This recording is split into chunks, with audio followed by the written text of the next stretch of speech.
Welcome to UC News. I'm Sarah Sikora. And I'm Catherine Thonwin. Here are today's headlines. First, many students are ready to graduate this semester, but where? It's not on campus. We'll tell you why. Then, what landmark on campus made national news for its looks? Those stories and more starting now on UC News. For more than 90 years, the corner of Calhoun Street and Clifton Avenue has been home to the University of Cincinnati's College of Law. But all that could change. UC's Board of Trustees will vote October 24th whether to move the College of Law into Carl H. Lindner Hall, the school's business school. Workers are in the middle of a $40 million renovation of Lindner Hall. Polls rank UC as one of the top 50 public law schools in the nation.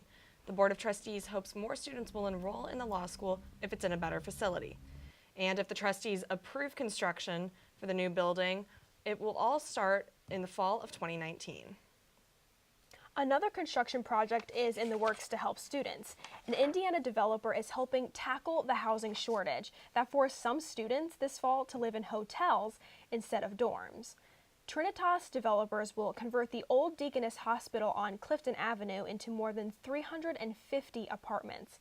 The new project will be able to house more than 1,000 students. The building eventually will have space for restaurants, a hotel, stores, and more by August 2019. And students are upset this fall over a new printing plan the university rolled out before the semester began. The university switched its printing services from Uniprint to a new service called WEPA. The university says the new system will help students save money. Many students say instead it's costing them a little bit more. Electrical engineering senior Huey Tran works at Langston Library's IT help desk and says the new system is frustrating students. It's confusing to some people because they don't know that they have to log in before they have to print it. As an engineering student, we have a 600-page free print, but it is not applied with the WEPA printer. We have to go to the engineering lab in order to have 600 free pages. Now there is an upside. Some students see a benefit to printing from virtually anywhere, including personal laptops, phones, tablets, cloud services, and even USB devices. Another big decision the university had to make. Where will graduates take their walk next month while Fifth Third Arena is under construction? Turns out students won't be graduating on campus this semester. Instead, they'll have to travel to another university to get their diplomas. Sarah Sikora spoke with one student who isn't too happy about the change. Graduation is right around the corner for students at the University of Cincinnati, with one big change that's causing some controversy. The construction of Fifth Third Arena is changing where that ceremony will take place. Students will have to come right here to Northern Kentucky University instead. We tried to look for a venue that we can fit a good number of our students as well as the many guests that they enjoy bringing to the commencement celebration. Assistant Vice President of Student Affairs Nicole Mayo says the decision wasn't easy. The school considered the Cintas Center and U.S. Bank Arena, but they were both booked. The decision to move off campus isn't sitting well with some students. Nicole Schneider says NKU isn't where she saw herself finishing her academic career. So I'm a little sad that I won't be graduating from the place I've spent the last 4 years. Schneider would rather keep graduation on campus. She says one option would be Shickley Field in the bubble. Wouldn't be the same as having everybody there, but if we could at least have kept it on campus, I think I would have preferred that. But in the end, Schneider will be glad to share the day with her family, no matter where.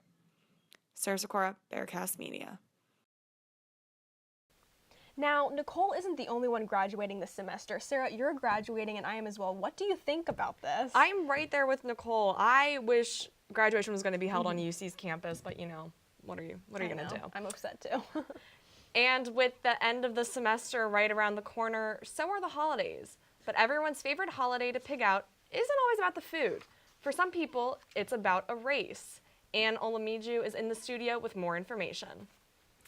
Thanks, Sarah. After all that Halloween candy, and I've had quite a few Snickers, you can earn yourself a Thanksgiving meal by running the Thanksgiving Day race. This annual race will be a 10K. You can run or walk it, Past participants say it's a great challenge, it's good exercise, and it's motivation to get healthy and to stay healthy for the coming year.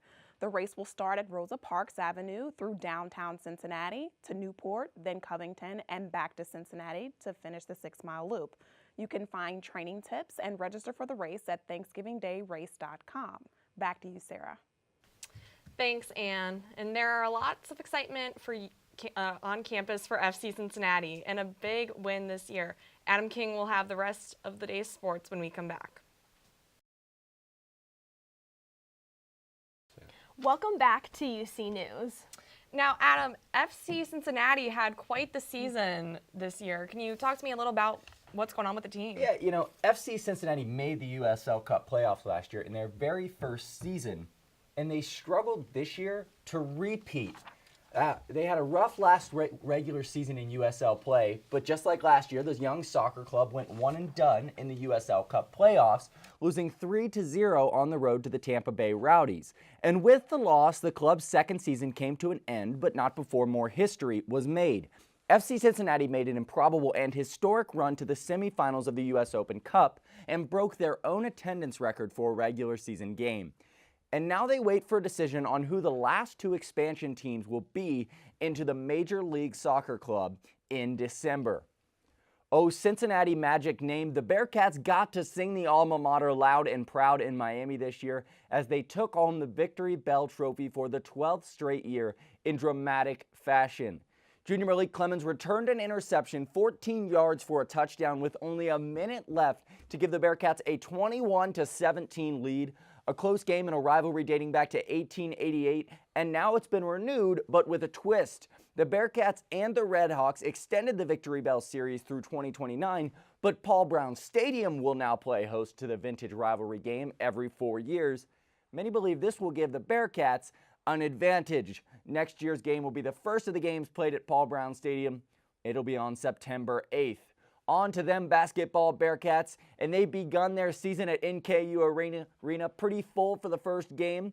The Bearcats dominated early, a top 15 preseason team in the country for the first time in a decade, and the Bearcats hope to prove that they deserve that ranking. Gary Clark out there dominating on guys, and you know, some people say he's a problem. Looks like he and all the Bearcats were a problem for Alabama A&M. Mick Cronin, though, always going to look for what needs fixed, saying the team needs to work on chemistry, rebounding, and always got to work on defense. And while you guys were enjoying the Bearcats play at NKU, we got a behind-the-scenes tour of Fifth Third Arena, or at least what was kind of Fifth Third Arena. Some things prettier than others, and as you can see, there it was, a hard hat only zone. Don't worry, I wore mine. Fifth Third, still a long way to go, but a lot better looking than 2 months ago. UC, about a week ago, announced a home-and-home against the basketball Buckeyes, which will be their first game in the new Fifth Third Arena. And Chris Holtmann, now the new head coach of the Buckeyes, says he's hoping, and I say hoping, that the state of Ohio can do a little tournament where Dayton, UC, Xavier, and OSU all get to play each other. Would have to wonder what that would do to the crosstown shootout, but it's a long way away. In other basketball news, that major NCAA scandal that rocked college basketball, yeah, that one that got Louisville's Rick Pitino fired, that scandal has some ties to not just the Bearcats, but the Muskies of Xavier as well. No, Chris Mack isn't getting fired. No, Mick Cronin isn't getting fired either. Neither coach was involved in the NCAA fraud and corruption scheme, but both are favorites to replace Louisville's Rick Pitino, who was fired for the scandal.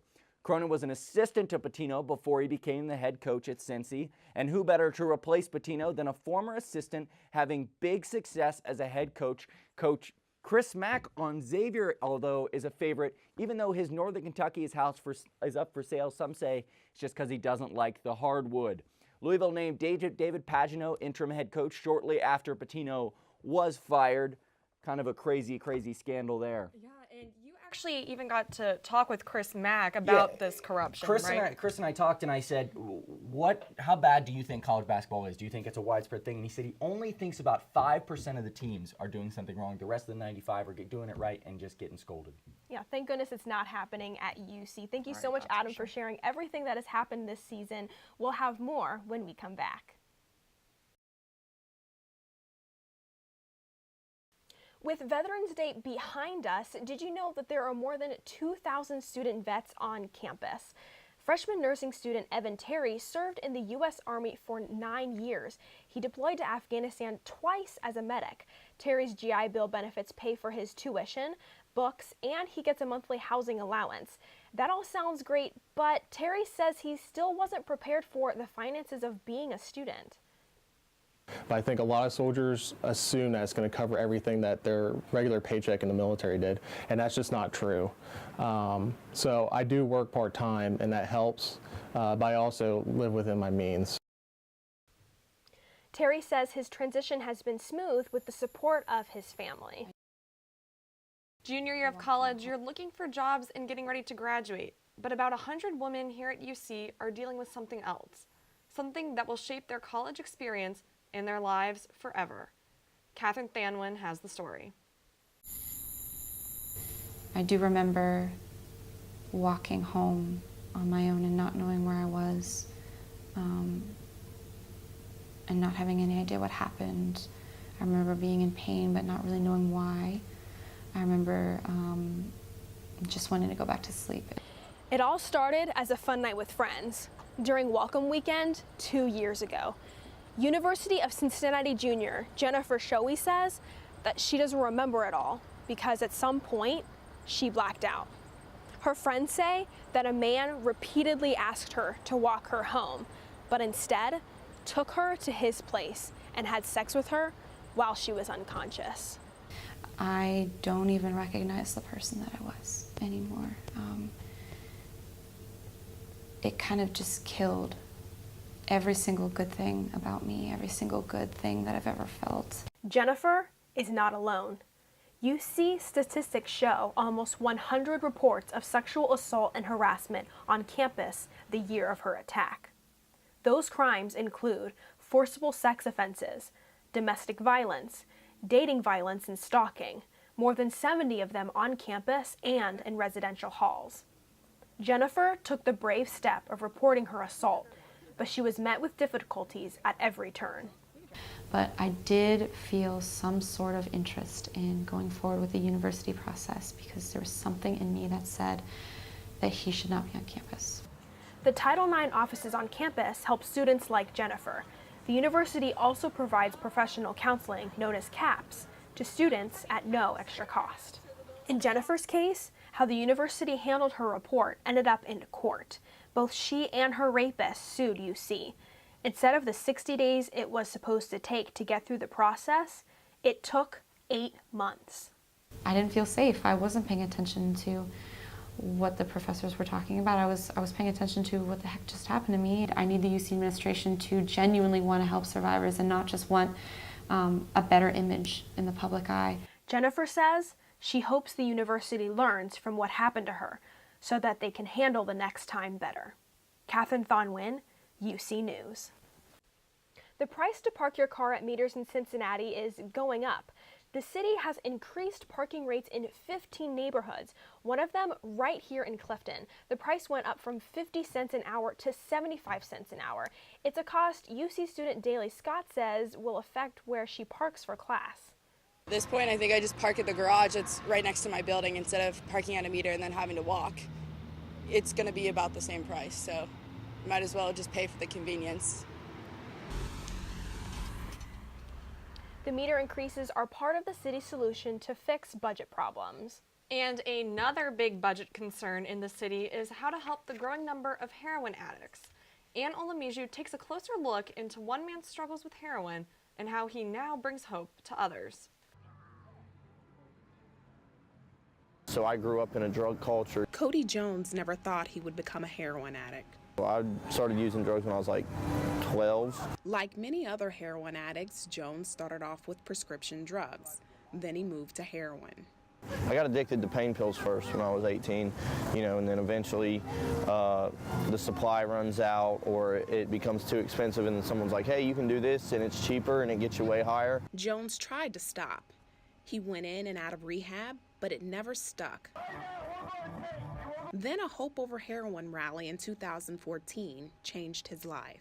Really, I was just desperate for anything. I tried everything, so I knew, man, something has to shake for me.